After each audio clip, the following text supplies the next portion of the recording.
Namaskar, everyone, and welcome. Happy Earth Day, and a warm welcome to all of you today. It's a hot summer afternoon.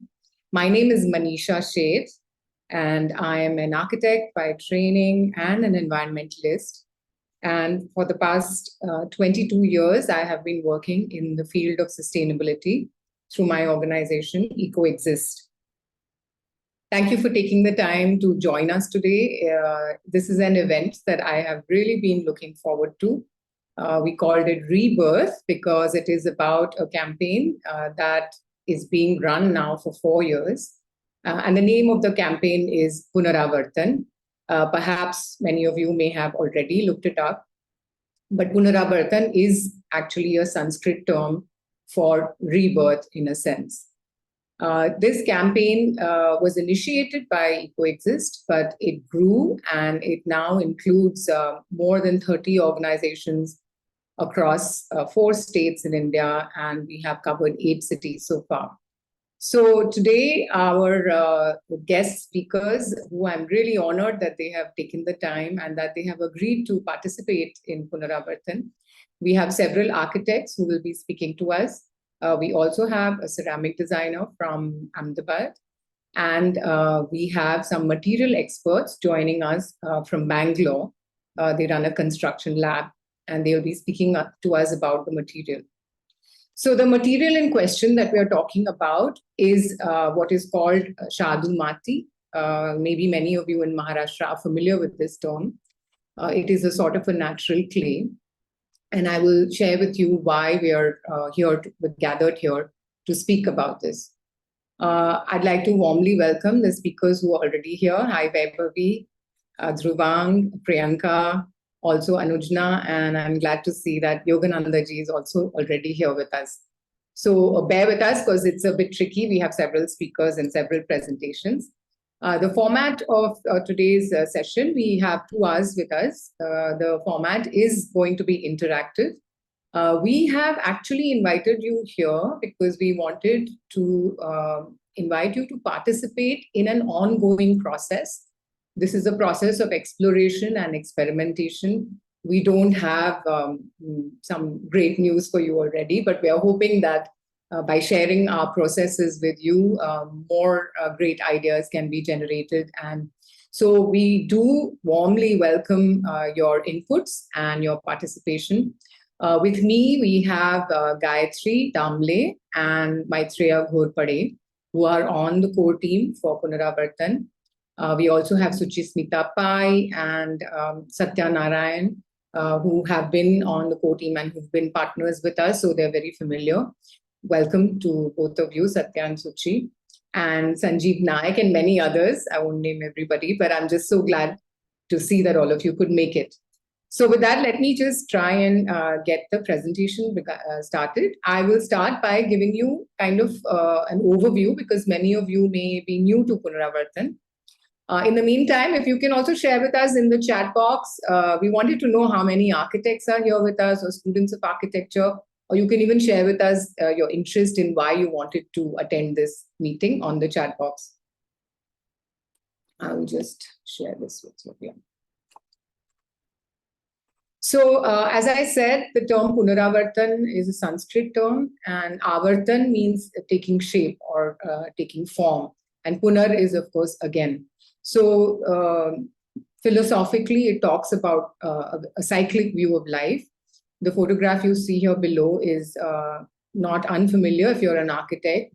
These are mines and quarries, and this is how we get most of our construction material, leading to a significant amount of environmental damage. And the material we're going to speak about today, clay, is also similarly mined.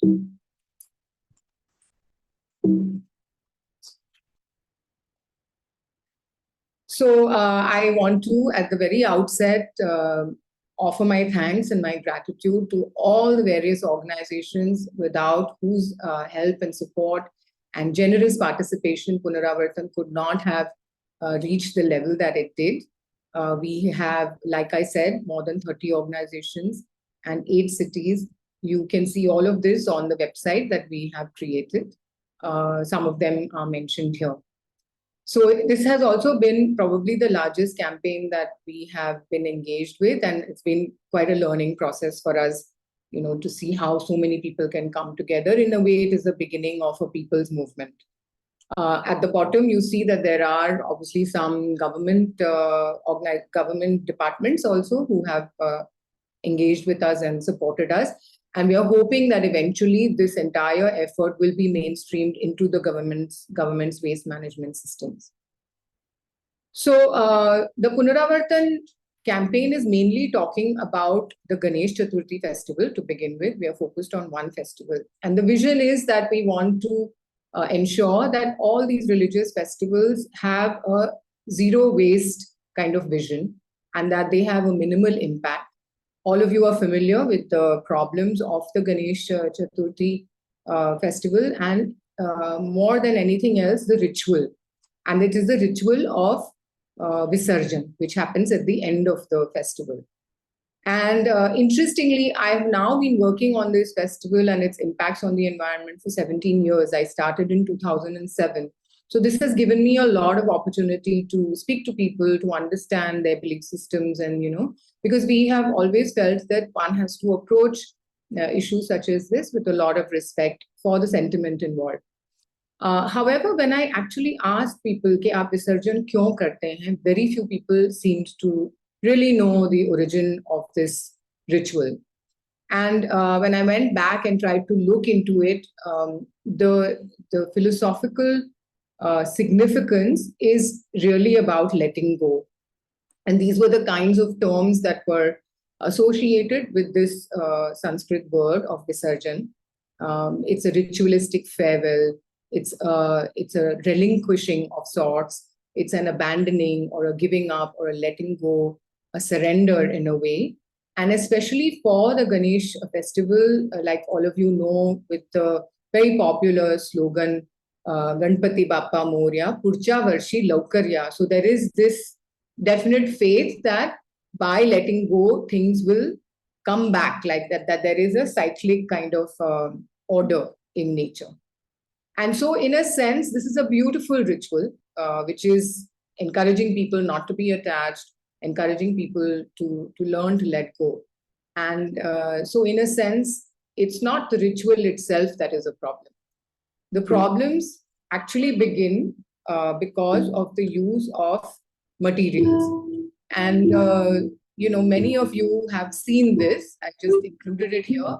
And it's a combination of materials. It's plaster of Paris, it's chemical paint, it's the fact that there are toxic materials involved that are non-biodegradable, that don't dissolve in water. And even if the ones that do disintegrate in water, they create other kinds of ecological impacts. So this is a video that I found on the internet. It shows you the scale of this. Obviously, probably in Mumbai, on the coastline. But in Pune, also we have seen what it does. And of course, these images are difficult to see because these are just a day before. This was the same Murti that was worshipped with so much love and respect. Moving on, let's just take you further. And so then the result. So again, we've seen this in these photographs that were taken by the environmentalist Sanjoy Monga many years ago. You can literally see what happens to marine life and, of course, the plastic and the other mess, the flowers, etc. So this is really not what the festival is about or what the worship or the rituals are about. So we have been studying what are the materials, what are the various materials. And over the years now, this issue has been in public discourse for nearly 20 years. Like the first time that people started speaking about it was in the early 2000s, when I had just started studying about environment. And so in these 20 years, the artisans themselves, all the various stakeholders in this particular festival have tried to look at what could the alternatives be. However, the issue, the problem or the challenge is that there is no one solution that is 100% the answer. And so it is very necessary for us to look at all these materials in a comparative way and see what each material offers, what are the good points, what are the negative points. And it's not just that it's a reaction between the material and its environment, but it's also the entire quote unquote ecosystem of people and their livelihoods and the culture and the belief systems. And so whatever solution you want to propose has to take all of like the whole anthropological, sociological aspect also into mind. So therefore, it's not so easy to say, let's stop this and, let's ban it all and, it'll solve the problem. So for the last 20 years, various NGOs, we were not the first ones. Many people have been trying to solve this problem. And the other thing is that the scale at which this festival is really celebrated. And Pune, in a way, is really the leader. It's Ganesh Chaturthi is a massive festival celebrated at a very large scale in Pune. But also cities like Mumbai and Bangalore and others have this festival, and their water bodies, whether there are lakes or whether there are seas in the ocean, there are different kinds of issues that come up. So when we started looking at the materials, we started looking at what are the various properties of that material, and therefore which one could we really encourage. This is just a snapshot. I won't go into the details of all of them here.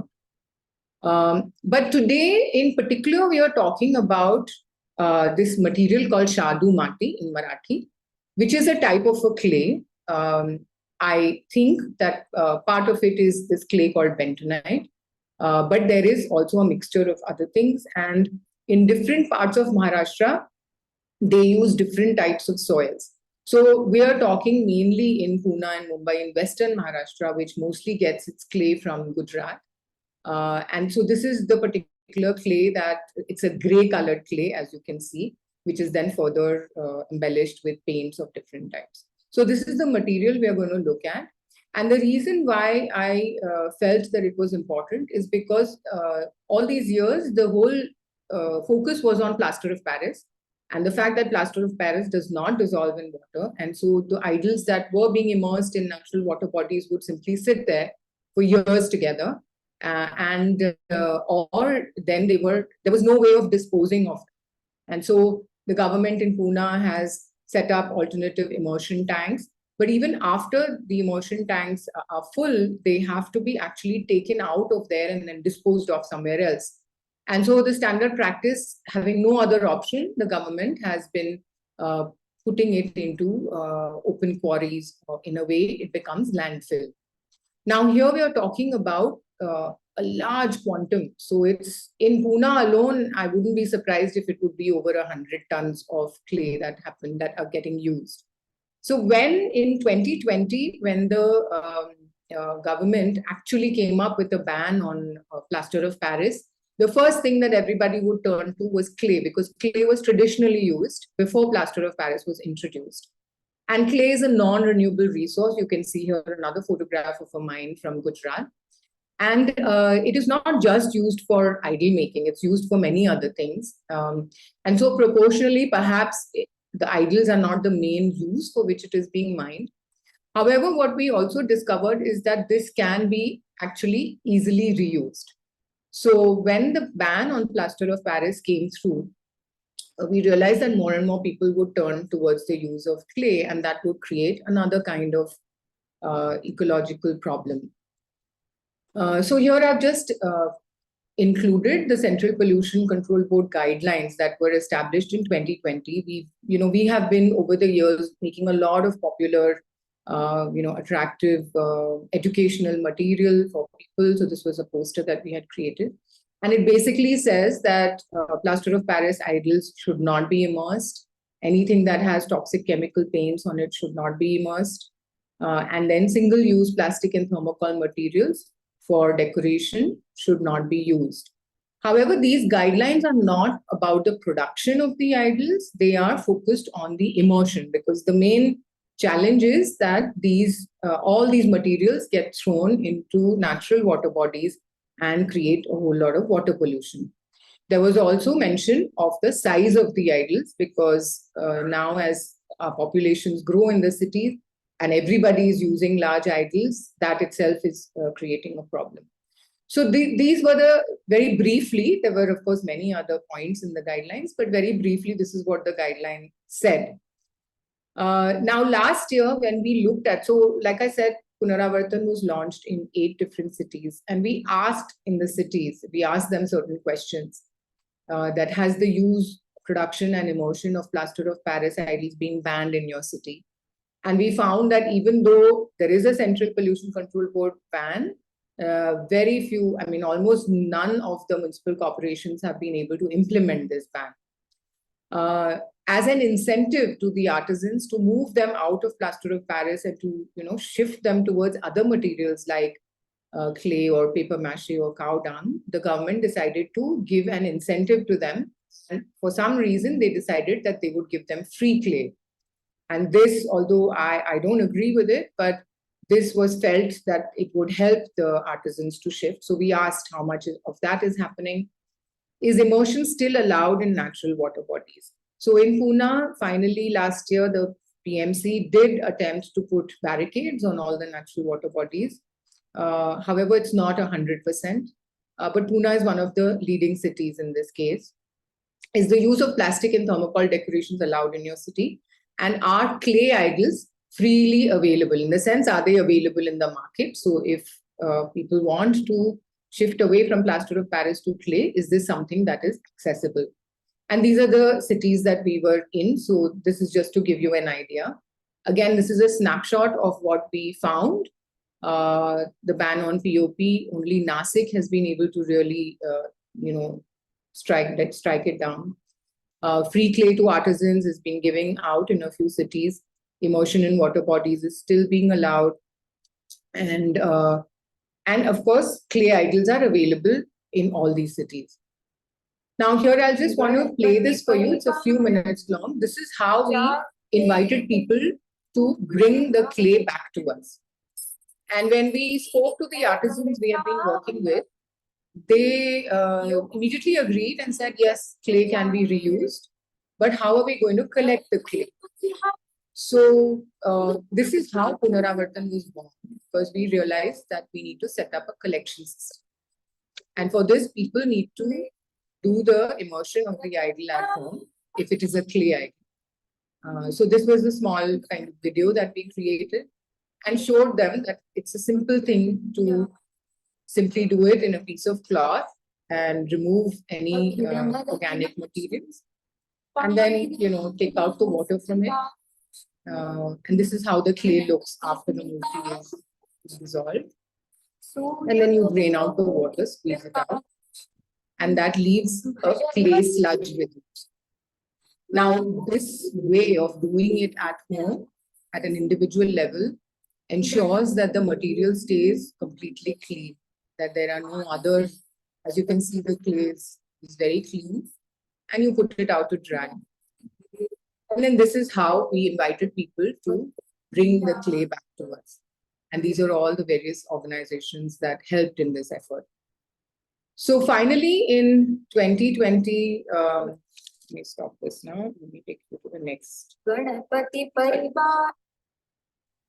So we started this in 2021, and by the time we reached 2022, sorry.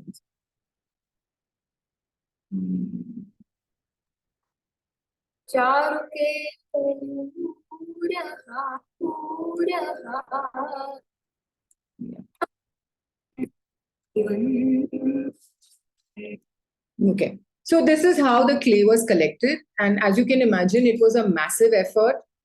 We had over 50 collection centers. Poonam Ecovision and Swachh were the main two organizations that were actually managing all this on the ground.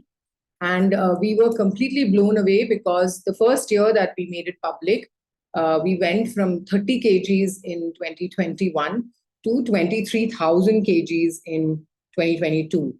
And we also found that people were very, very happy, and they felt that this was really a nice way to look after the clay. Interestingly, people had kept the clay for many, many years. And so we had clay coming to us from 2-3 years ago. And as you can see, this is how the whole thing evolved.